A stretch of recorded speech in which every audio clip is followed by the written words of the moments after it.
Fala pessoal, tudo bem com vocês? Como vocês estão aí no estudo? No vídeo de hoje, seguindo aí as nossas dicas de teste de defesa em espécie, vou falar um pouquinho sobre rejeição de denúncia, lá do 395 do Código de Processo Penal, tá bom? Então, antes da gente seguir, deixa aí a sua inscrição, né? Deixa aí a sua inscrição. Fala pessoal, tudo bem com vocês? Sejam muito bem-vindos ao meu canal. No vídeo de hoje eu vou falar, continuando a nossa série aí de teste de defesa em espécie, eu vou falar sobre rejeição de denúncia, tá bom? Vou falar tudo sobre rejeição de denúncia, passo a passo, qual peça cabe nessa teste de defesa, como você faz, né? E vou te dar aí um passo a passo para identificar também. Antes da gente seguir, peço aí que já deixe seu inscrever, né? Deixe aí sua inscrição. Deixe seu like se eu gostei, compartilhe esse vídeo com um amigo. Confere aí no link da descrição que tem o meu curso completo para a segunda fase da OAB. Tá bom? Vou dar uma olhadinha lá, tem um cronograma completo, tem lá um passo a passo, tem todo o conteúdo programático do curso e também uma aula gratuita para você. Beleza? Seguindo aqui a nossa aula de hoje, na aula passada eu falei, no vídeo passado eu falei sobre exceções. Se você não assistiu, dá uma assistida lá depois, que tá bem legal. Tá bom? Então, eu vou compartilhar minha tela aqui com vocês, eu vou seguir no mesmo slide. E hoje nós vamos falar sobre rejeição de denúncia, tá? Pessoal, a rejeição de denúncia ela é uma tese de defesa, que está lá no 395 do Código de Processo Penal, e ele é uma tese de defesa que você apresenta na resposta à acusação, tá bom? Ela é usual, né, da resposta à acusação. Você não pede rejeição da denúncia nas alegações finais, né? Você pede rejeição de denúncia na resposta à acusação. Beleza? Então, vamos dar uma olhadinha lá nessa tese de defesa. Como que você encontra uma rejeição de denúncia? A primeira coisa, você precisa identificar a peça. Você identificou que é uma resposta à acusação que você vai fazer? A primeira coisa é você fazer o seu esqueleto, né? E na tese de defesa você vai colocar rejeição de denúncia lá como possível tese de defesa existente na prova. Feito isso, você vai ler o artigo 395. Vamos dar uma lida lá no 395. 395 ele fala o seguinte: a denúncia ou queixa será rejeitada quando? Quando que ela é rejeitada? Primeiro, quando for manifestamente inepta. Manifestamente inepta. Segundo, faltar pressuposto processual ou condição para o exercício da ação penal. Ou faltar justa causa para o exercício da ação penal. Tá bom? Então, essas são as três hipóteses em que você vai pedir a rejeição da denúncia na sua prova. Então, a primeira coisa, você precisa analisar se a denúncia ela é manifestamente inepta. E depois, se falta algum pressuposto processual, condição para a ação, ou se falta justa causa, tá? Então, eu separei aqui para vocês acho que um bloco de notas. Separei aqui um bloco de notas, quando que cada uma delas quando que você vai conseguir identificar cada uma delas na prova, beleza?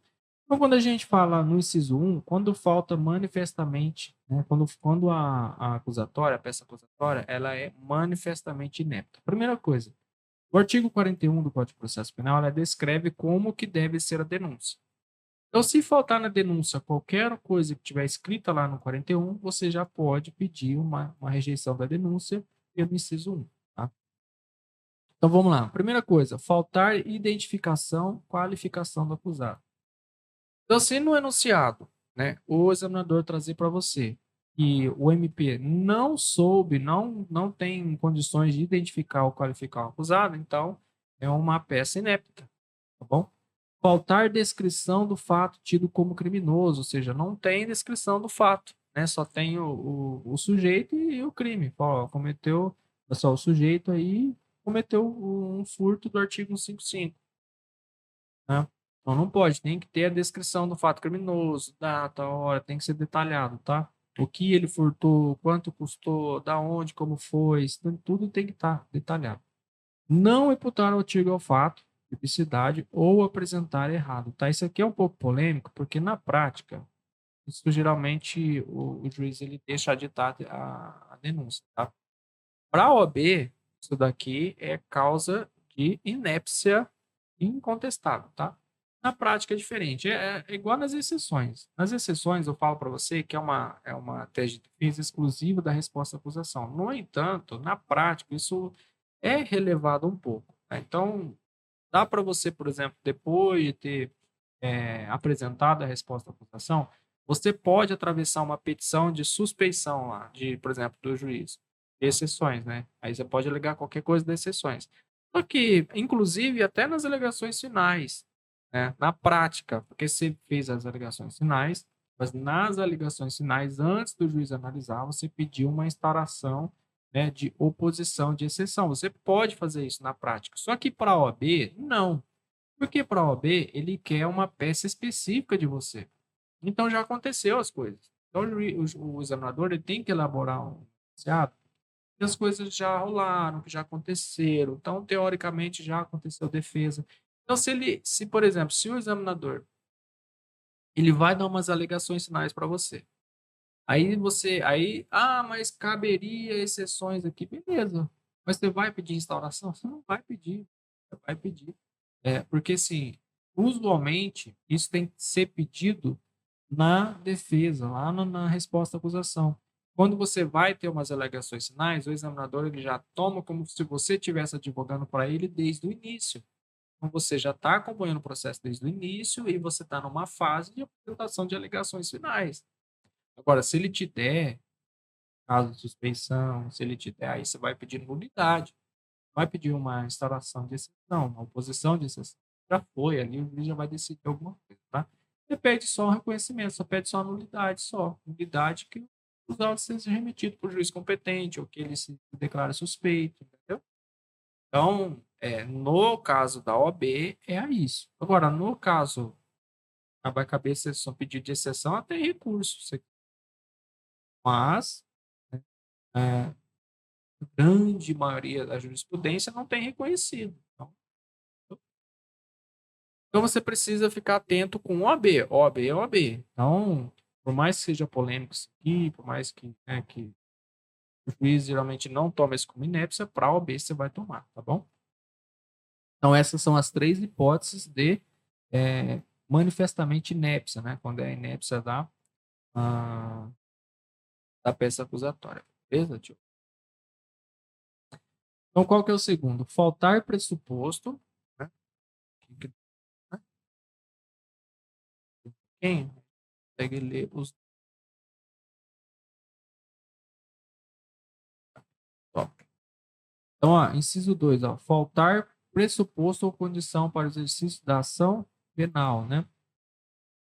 No 2 aqui, pressuposto e condição, ele está ligado também a três coisas, tá? Primeiro, possibilidade jurídica do pedido, legitimidade para agir e interesse de agir, tá?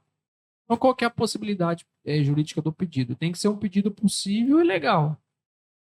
Ele não pode pedir, por exemplo, uma condenação, né, por um crime, um artigo previsto na Alemanha, entendeu? Vamos supor, na Alemanha é crime furar fila. O Ministério, aí vem um ciclano lá e furou fila. O Ministério Público, ele não pode pedir condenação do cara que furou fila, utilizando-se, por exemplo, de uma lei de fora. Entendeu? Por exemplo, lá na Alemanha é crime, então condena isso. Não pode, tá? Por exemplo, prisão fora do usual. Né? Quer prender ele na fazenda, quer prender ele no calabouço, quer prender ele no sótão. Não pode. No porão. Então não pode, tá? Tem que ser um pedido jurídico, né? Tem que ser um pedido possível, tem que estar abarcado pelo Código Penal, tá? E tem que ser um ilícito penal, tá? Está ligado ao interesse de agir, beleza? A B, legitimidade para agir. Né? O Ministério Público tem que ter legitimidade para agir, que é capacidade de ser parte. Então, se uma pessoa que não é Ministério Público oferecer uma denúncia, o juiz não pode receber porque ele não tem legitimidade. Ele não tem legitimidade, entendeu? Para agir. Ele não é promotor, por exemplo. Às vezes ele é promotor de justiça lá nos Estados Unidos. Beleza, lá nos Estados Unidos ele é, mas aqui ele não é. Então, ele não pode propor uma ação penal, tá? Ele não pode instaurar esse pedido de investigação, não pode fazer nada. Então, ilegitimidade para agir é a capacidade de ser parte, tá? A capacidade de ser parte, beleza? Nós temos ali ligado o interesse de agir, que é um ilícito penal. Ele tem que ter o interesse de agir, né? Outra coisa que também, legitimidade para agir, além da capacidade de ser parte, né?